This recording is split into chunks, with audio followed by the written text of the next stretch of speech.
Então, tá bom, vamos começar lá pelo seu modelo de dinheiro. Aliás, você segue esse cara? Ele é uma referência pra você? Ele se é de que tipo? Você como um cara que estuda finanças, dinheiro, o Steve Harvey Eker pra você é um cara que é referência? Já foi, continua sendo? Então, eu acho que o livro é um clássico dessa parte das finanças e muito bom para quem é iniciante. Tanto que no meu curso, quando eu fui estruturar o primeiro módulo, mentalidade, ele é muito inspirado no que a gente vê aqui no livro, sobre essa questão de modelo de dinheiro, né, crenças negativas quanto ao dinheiro, substituição dos arquivos ruins pelos bons, usando o linguajar aqui do livro. Então, eu acho o livro muito bom. Muito bom. E eu nem lembrava que era tão bom assim, porque fazia muito tempo que eu já tinha lido. Só que eu não sei como é que ele tá em rede social hoje. O que eu sei é que, na minha opinião, ele tá melhor do que o Kiyosaki. Porque o Kiyosaki fala muita coisa em rede social, ele tá prevendo uma crise a cada mês. E aí ele acaba perdendo um pouco, né, o punch que ele tinha. Tem até o Kiyosaki, que é ele prevê o apocalipse todo dia. Exato. Né, até no Twitter, outro dia, ele postou um negócio lá. Fiz até um vídeo com base no que ele tinha postado. Ele falou, o mercado vai cair agora em outubro. O mercado só subiu. Bitcoin subiu pra cacete. Assim, só um parênteses, você leu o fake dele? O livro? Do Robert Kiyosaki? Não, eu li o Pai Rico, Pai Pobre. Ele escreveu vários depois, eu não li os outros. Tá, que ele fala um pouco disso. E até alguns, né? Mas não todos. Mas o Kiyosaki, como ele tá errando muito, ele acabou perdendo um pouco do brilho que ele tinha antes. Até tinha um comentário no Twitter dele que eu achei muito bom, assim, muito sincero pra ele. Falou, cara, você escreveu um ótimo livro de finanças pessoais, só que agora você tá prevendo um apocalipse a cada mês. Sim. Segura a onda, né? Sim. Então, o T. Harv Eker, eu acho que ele deu uma sumida um pouco, assim, de rede social. Até os eventos que eles faziam, acho que por conta da pandemia eu não vi mais acontecer, mas já tinha perdido também um pouco daquele hype que teve lá em 2016, 2017. Sim. Acho que a dinâmica de rede social acabou criando muita concorrência pra eles. Mas o livro em si, eu acho ótimo, cara. Eu também. Até quando você falou esse negócio de escrever as metas no papel, eu lembro que no meu treinamento eles mandaram fazer a mesma coisa. E o número que eu escrevi na época foi 1 milhão. Porque era o que eu queria ter, né? Era o objetivo de número redondo mais próximo, assim. E quando eu falei, né, pra Malu quanto eu queria, meu número era maior que o dela, inclusive. Sim. Logo depois o palestrante, ele falou uma frase que tá no livro aqui. Se um carvalho de 30 metros tivesse a mente de um ser humano, ele cresceria apenas 3 metros. É verdade. Porque ele ia pensar, não, já tá bom com 3 metros, nunca iria até 30. Eles começaram a falar, você tem que crescer o máximo que você puder crescer. E é incrível quando você fala, você foi em 2017, foi em 2016. A gente pega, né, 5 anos depois, no meu caso, 4 no teu, esses números hoje ficaram pequenos pra gente. É até um conceito que ele bota aqui no livro, termostato financeiro.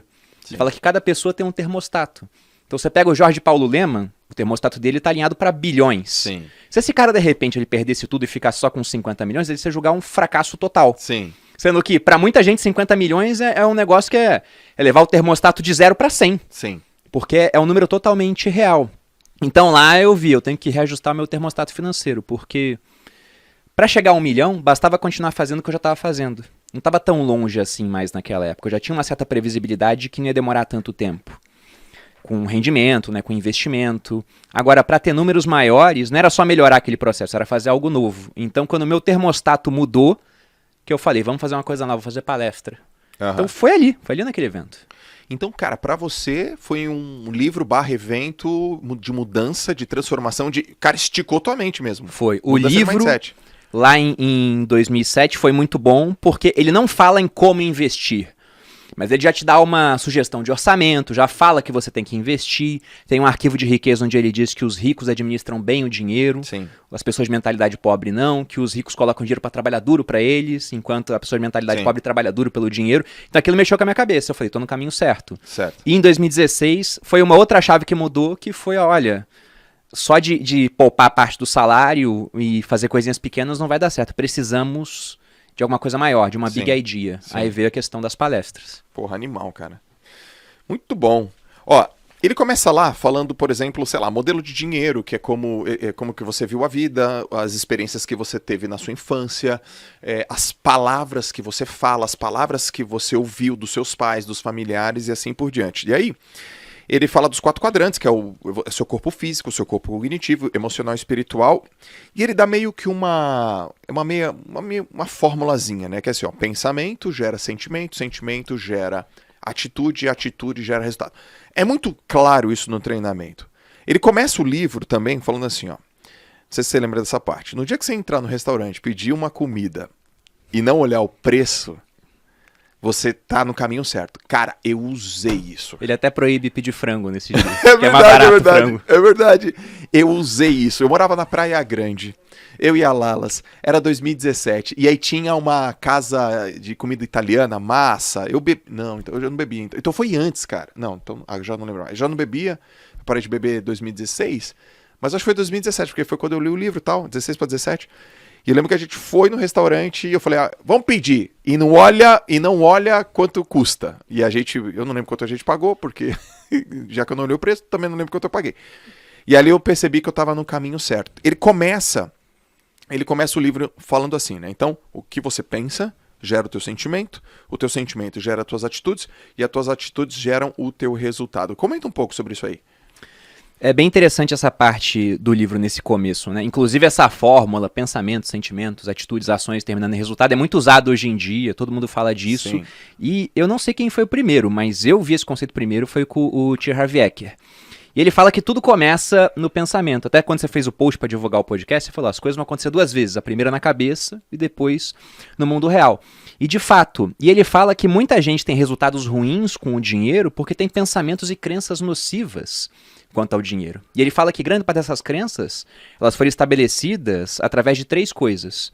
Uma programação verbal, então aquilo que você ouvia as pessoas falando sobre dinheiro, e raramente você tem contato com pessoas ricas que entendem o jogo do dinheiro. Geralmente você tem contato com o pessoal que está ali na classe média ou mais baixo do que isso, então geralmente o pessoal usa o dinheiro, aprendeu a usar, mas nunca estudou direito sobre como ele funciona. Então não costumam ser opiniões muito positivas.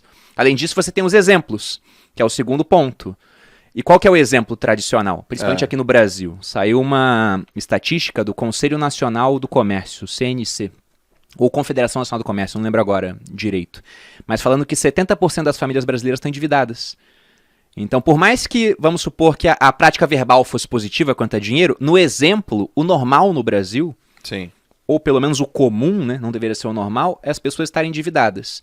E o último ponto é uma experiência específica com grande carga emocional. Ele dá exemplos no livro, ele dá exemplo da mulher dele, que sempre que pedia dinheiro era pro pai porque a mãe nunca tinha. Sim. Aí o arquivo que ela tinha, quem tem dinheiro é o homem, Sim. né? A mulher não precisa ter dinheiro e toda vez que ela queria alguma coisa pedia pro marido. Sim. E aquilo gerava conflito entre eles. Ele dá o exemplo de uma moça que o pai morreu nos braços por preocupação financeira. A moça virou enfermeira, talvez até para salvar o pai, né, inconscientemente, e toda vez que ela ganhava dinheiro, ela achava que aquilo era errado. E ele fala que esse é o ponto. Se você tem uma crença negativa quanto a dinheiro, se você acha que acumular patrimônio não é bom, você vai dar um jeito, né, os seus pensamentos vão levar a sentimentos nocivos, a ações ruins, e o resultado vai ser você desperdiçar o dinheiro até que só sobre na sua mão aquela quantia que você julga ser adequada. Se você acha que é imoral ter milhões, você nunca vai ter milhões. Se por acidente a vida te der alguns milhões, o cara ganha na Mega Sena, ele tende a gastar tudo até que só sobre o dinheiro que ele julga adequado. Sim. E é o que acontece mesmo. Historicamente, você pega pessoas que ganharam na loteria, a maioria, em 5 anos, está de volta à situação inicial. Sendo que às vezes é dinheiro que você pensa assim, meu Deus, é tanto dinheiro, como é que o cara consegue gastar? Sim. Eu lembro que uma vez, tem tempo já, mas saiu na Record, uma entrevista com um cara que ganhou um prêmio da loteria gigantesco, antes do Plano Real também. E o cara, ele gastou tudo. Uma parte a inflação pegou, né? Inflação muito grande naquela época, mas ele contando a história dele, ele saía e pagava a conta pra todo mundo no restaurante. Ele não lavava roupa. Ele comprava roupa, sujava, jogava fora.